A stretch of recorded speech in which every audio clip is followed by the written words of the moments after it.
হাজাৰ হাজাৰ কংগ্ৰেছ কৰ্মীয়ে মুণ্ডন কৰিবলৈ ছাৰ সাজু আছে। তাৰ কাৰণে কিন্তু জগৰীয়া আপুনি হ'ব লাগিব। মিত্ৰতাক লৈ অসম কংগ্ৰেছত এতিয়া মুকলি বিদ্ৰোহ। আমি আহিছোঁ কংগ্ৰেছ কৰ্মী হিচাপে, আমাক মুঠতে কংগ্ৰেছৰ কাৰণে সৰুপথাৰ সমষ্টিটো দিব লাগিব।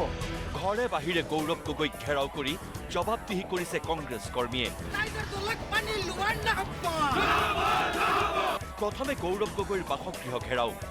দলগাঁৱত কংগ্ৰেছৰ দুৰ্গ লাগিলে দলগাঁৱত আমাক ফ্ৰেণ্ডলি দিয়ক, আমাৰ কথা নাই। কংগ্ৰেছৰ পৰা কংগ্ৰেছৰ চেম্পলক বিচাৰিছো আমি। কোনে কেণ্ডিডেট হ'ব আমি নালাগে, আমাৰ কংগ্ৰেছৰ চেম্পল লাগে। যাকে নিদিয়ক কিয় আমাৰ কংগ্ৰেছৰ চেম্পল থাকিব। তাৰ পিছতেই দলগাঁৱৰ কংগ্ৰেছ কৰ্মীয়ে উত্তাল কৰিলে গুৱাহাটীৰ ৰাজীৱ ভৱন। আৰু এয়া বৃহস্পতিবাৰৰ গোলাঘাটৰ দৃশ্য। আৱৰ্ত ভৱনতেই অসম প্ৰদেশ কংগ্ৰেছৰ সভাপতিক ঘেৰাও কৰি জবাবদিহি কৰিলে সৰুপথাৰ সমষ্টিৰ কংগ্ৰেছৰ তৃণমূল কৰ্মীয়ে।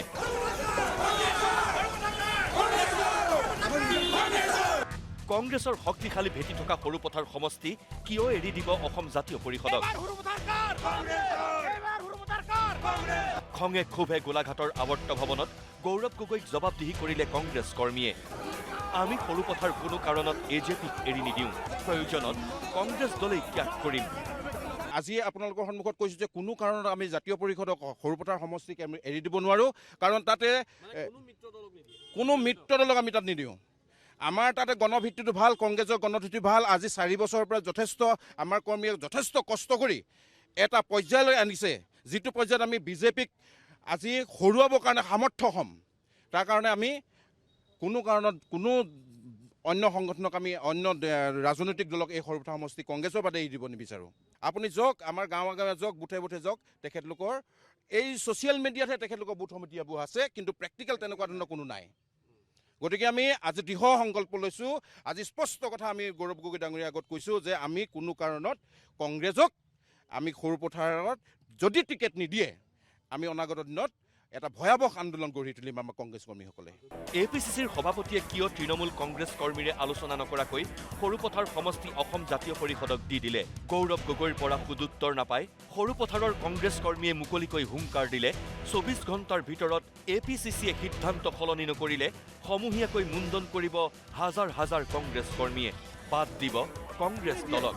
কালিলৈৰ পৰা আমি হাজাৰ হাজাৰ কংগ্ৰেছ কৰ্মী আমি মুণ্ডন কৰিম, আৰু তাৰ বাবে আপুনি কিন্তু জগৰীয়া হ'ব লাগিব।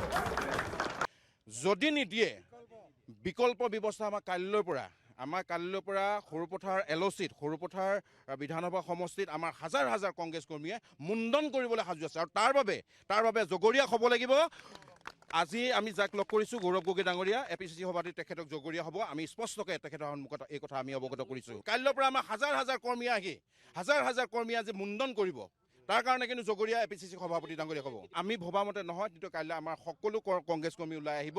কংগ্ৰেছ দলত নাথাকে, কোনো কাৰণত কংগ্ৰেছ দলত নাথাকে। এইটো আমি তেতিয়া আমি আমাৰ দলীয় কৰ্মীসকলৰ লগত আমি বিবেচনা কৰিম। আমাৰ দলীয় কৰ্মীসকলে যিটো সিদ্ধান্ত ল'ব, আমি সকলোৱে একেলগে সিদ্ধান্ত ল'ম। সেয়া কেৱল সৰুপথাৰ সমষ্টিতেই নহয়, বিদ্ৰোহৰ জুয়ে বাৰুকৈয়ে দহিছে লুৰিণজ্যোতিক এৰি দিয়া খোৱাং সমষ্টিটো। সংগঠনৰ কোনো চিন মুকাম নথকা AJPয়ে কেনেকৈ নিৰ্বাচন জিকিব খোৱাং সমষ্টিত? যদি সঁচাকৈয়ে গৌৰৱ গগৈ আৰু ৰকিবুল হুছেইনে খোৱাং সমষ্টি লুৰিণজ্যোতি গগৈক এৰি দিয়ে, তেন্তে আমি ভোটেই বৰ্জন কৰিম। খোৱাঙৰ কংগ্ৰেছীৰ বুকুৱে বুকুৱে এতিয়া ক্ষোভৰ অগণি। কেতিয়াও আমি মানি ল'ব নোৱাৰিম সেইটো অসম জাতীয় পৰিষদক দিয়াটো। তো আমাৰ খোৱাং সমষ্টিত আমি কংগ্ৰেছক বিচাৰিছিলোঁ, আৰু কংগ্ৰেছ দলৰ বাহিৰে বেলেগ কোনো দলকে আমি সামৰি ল'ব নোৱাৰিম। আৰু আমাক লাগিব আমাক খোৱাং সমষ্টিটোক। যদি তেখেতক লুৰিণজ্যোতিক ইয়াত দি দিয়ে খোৱাং সমষ্টিত, তেতিয়া আমি লাগে হ'লে ভোট বৰ্জন কৰিম। আমি গৰিহণা দিওঁ, কাৰণ নিজে এটা দল সুদৃঢ় কৰি ল'ব নোৱাৰি তেখেতে আজি কংগ্ৰেছ দলৰ বুকুচাত উঠি পিনে এই কামটো কৰিবলৈ বিচাৰিছে। সেইটো কথা কিন্তু আমি কেতিয়াও গ্ৰহণযোগ্য হিচাপে মানি ল'ব নোৱাৰোঁ। আমাৰ কংগ্ৰেছৰ ফালৰ পৰা এটা বস্তু বহুত ভাল হৈছে, আমাৰ BLA হওক, বুথ হওক, চব বস্তু আমাৰ অ'কে থকা পাছতো তেওঁলোকে যদি এটা বুথ কমিটিও যদি আজিলৈকে বনোৱা নাই, তেনেকৈ তেওঁলোকে আহি পিনে আমাক খোৱাং সমষ্টিত কেনেকৈ এজন বিধায়ক খেলাব পাৰে? এইবাৰ আহক মধ্য অসমৰ বিন্নাকান্দি সমষ্টিলৈ। ইয়াতো বিদ্ৰোহ, বিক্ষোভ, বঙহৰ যুঁজত বিধ্বস্ত কংগ্ৰেছ। ৰকিবুল হুছেইনে আজমলৰ পৰা কোটি কোটি টকালৈ বিন্নাকান্দি বিক্ৰী কৰিলে, যাৰ বাবে AIUDFক জয়ৰ সোৱাদ দিবলৈ AJPক ঠিকা দিলে দুৰ্বল প্ৰাৰ্থী থিয় কৰাবলৈ। বিন্নাকান্দি অসমৰ একমাত্ৰ এটা সমষ্টি, য'ত 1 নম্বৰতেই আছে কংগ্ৰেছ। কিন্তু তেনে এটা শক্তিশালী সমষ্টিক লৈ কিয় বেপাৰ কৰিছে ৰকিবুল হুছেইন আৰু গৌৰৱ গগৈয়ে? APCCৰ সভাপতি গৌৰৱ গগৈ ৰকিবুল হুছেইনৰ কথামতেই উঠা বহা কৰাৰ বাবেই বিন্নাকান্দিৰ দৰে সমষ্টি অসম জাতীয় পৰিষদলৈ গ'ল। এই বিস্ফোৰক অভিযোগ বিন্নাকান্দিৰ কংগ্ৰেছ কৰ্মীৰ। যেতিয়ালৈকে ৰকিবুল হুছেইন ডাঙৰীয়া কংগ্ৰেছত থাকিব তেতিয়ালৈকে কংগ্ৰেছৰ শাসনত আহিব নোৱাৰে আৰু বিন্নাকান্দিৰ সপোন দেখি লাভ নাই।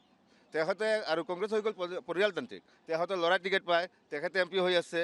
তেওঁ নিজৰ ল'ৰাৰ চিটটো মানে চিয়ৰ কৰিবৰ কাৰণে বিন্নাকান্দি আপোনাৰ দুৰ্বল পাৰ্টি দিছে বা বদৰুদ্দিন আজমলৰ লগত তেওঁৰ ভিতৰুৱা গোপনীয় মিত্ৰেলী আছে। প্ৰত্যেক বছৰত 2 কোটি টকাকৈ পায় আৰু বেছিও পায়। হয়, এইটো সঁচা, এইটো বিক্ৰী কৰা হৈছে। এইটো মূলতে ৰকিবুল হুছেইন দায়ী। 1 নম্বৰ হ'ল ৰকিবুল হুছেইন। এই ৰকিবুল হুছেইনে আজি নহয় বহুত দিনৰ পৰা এইটো সমষ্টিলৈ খেলি মেলি কৰি আছে। সিহঁতে যদি বিবেচনা নকৰে তো ইয়াত কংগ্ৰেছ নাথাকে, সব শেষ হৈ যাব। কংগ্ৰেছটো এনেও নাই, ইয়াতে আছে। অসমৰ ভিতৰতে এই বিন্নাকান্দি সমষ্টিতে 1 নম্বৰ পজিশ্যন কংগ্ৰেছৰ। আচলতে বাস্তৱ পৰিস্থিতিটো হ'ল যোৱা 20 বছৰৰ পৰা ইয়াত কংগ্ৰেছ নাই, MLA জিকিব পৰা নাই। AGP বোলা বস্তুটো মানে এই আকাশৰ পৰা আহি ইয়াত মানে পেৰাচুট লেণ্ডিং কৰি দিছে। AGP কোনো নাই ইয়াত, নিজিকেও। আমিতো বিচাৰিছিলোঁ কংগ্ৰেছৰ পাৰ্টি, আমি ইমান দিনৰ পৰা কংগ্ৰেছৰ এজন পাৰ্টি পোৱা নাই। আৰু এইখিনি মানে সিহঁতৰ মানে আমাৰ মিনিষ্টাৰ আছিলে ৰকিবুল হুছেইন ছাৰক গোটেইখিনি অৱদানত ইয়াত এনেকুৱা হৈছে। AGPক দিয়া হৈছে, সিহঁতৰ মানে ভিতৰুৱা কিবা এটা আছে, নহ'লে কংগ্ৰেছে ইয়াত পাৰ্টি পালেহেঁতেন। বিদ্ৰোহৰ অন্ত পৰা নাই দলগাঁও সমষ্টিত। দলগাঁৱত কংগ্ৰেছে কাক দিব প্ৰাৰ্থিত্ব, তাক লৈ অনিশ্চয়তাত কংগ্ৰেছ কৰ্মী। APCC লৈ কংগ্ৰেছ কৰ্মীৰ এটাই দাবী, আমি কোনো কাৰণত দলগাঁৱক লৈ কম্প্ৰমাইজ নকৰোঁ। কংগ্ৰেছৰ ছবিত নিৰ্বাচন নহ'লে পৰিস্থিতি বিষম হ'ব। দলগাঁও সমষ্টিত আমি কংগ্ৰেছ দলৰ প্ৰাৰ্থী বিচাৰিছোঁ, কিয়নো কংগ্ৰেছ দল দলগাঁও সমষ্টিত অসমৰ ভিতৰত চবতকৈ শক্তিশালী সমষ্টি হ'ল কংগ্ৰেছ দলৰ কাৰণে দলগাঁও সমষ্টি। বুথ পৰ্যায়লৈকে আমাৰ কৰ্মীসকল শক্তিশালী হৈ আছে, মণ্ডল পৰ্যায়লৈকে আমাৰ কৰ্মীসকল শক্তিশালী হৈ আছে। এইটো কোনো যুক্তিতে নাহে। যোৱা পঞ্চায়ত নিৰ্বাচন কওক, লোকসভা নিৰ্বাচন কওক, সেই ফলাফলবোৰ চালে দলগাঁও সমষ্টিটো একচুৱেলি ৰাইজৰ দলে বিচাৰিব নালাগিছিলে। কাৰণ যোৱাবাৰ লোকসভা নিৰ্বাচনত অসমৰ ভিতৰত হাইষ্ট ভোট কংগ্ৰেছ দলক আমাৰ দলগাঁও সমষ্টিৰ পৰা দিছিলোঁ। ইমান কিবাকৈ কষ্ট কৰাৰ পিছত, আমাৰ ইমান দলীয় বিষয়ববী ইয়াতে থকাৰ পিছত, আমাৰ ইমান ভাল ৰিজাল্ট হোৱাৰ পিছতো দলগাঁও সমষ্টি আমি কিয় এৰিম? দলগাঁও সমষ্টি এৰা আমাৰ যুক্তিও নাহে। ইফালে এই দৃশ্য বৰপেটা ৰোডৰ ৰাজীৱ ভৱনৰ। ভৱানীপুৰ সৰ্বুক সমষ্টি CPIMক এৰি দিয়াৰ প্ৰতিবাদত কংগ্ৰেছ কৰ্মীয়ে উত্তাল কৰিলে ৰাজীৱ ভৱন। ভৱানীপুৰ সৰ্বুক সমষ্টিত মনোৰঞ্জন তালুকদাৰ নহয়, হ'ব লাগিব কংগ্ৰেছৰ মনোনীত প্ৰাৰ্থী। যদি APCCয়ে তৃণমূল কৰ্মীৰ দাবী মানি নলয় তেন্তে নিৰ্বাচনত পৰিব নেতিবাচক প্ৰভাৱ। মনোৰঞ্জন তালুকদাৰ 90 বছৰ বয়স হৈছে, এতিয়াও তেওঁ ইলেকশ্যন খেলবা লাগে। 5000 ভোট নাই তাৰ সমষ্টিত, সব আমাৰ কংগ্ৰেছৰ ভোট দি সি জিতে আৰু আমাৰ কংগ্ৰেছৰ কৰ্মীৰ লগত ফুটানি কৰে। ইলেকশ্যনত মনোৰঞ্জনৰ এনে দশা আপোনালোকে দেখা পাব। আৰু মনোৰঞ্জনে জীৱনত নক'ব মই ইলেকশ্যন খেলোঁ। চাই ল'ব আপোনালোকে, ৰেকৰ্ড হ'ব এইটো। অসমৰ ইতিহাসত এইটো ৰেকৰ্ড হ'ব মনোৰঞ্জনৰ, যে সি কংগ্ৰেছী মানুহক BJPৰ দালাল বুলি কয়। ক'ত কৈছে সি এই সাহস? মনোৰঞ্জনক এই সাহস কোনে দিছে? সৰ্ব সমষ্টি মনোৰঞ্জন তালুকদাৰৰ পৈতৃক সম্পত্তি নহয়। Bureau report, news live.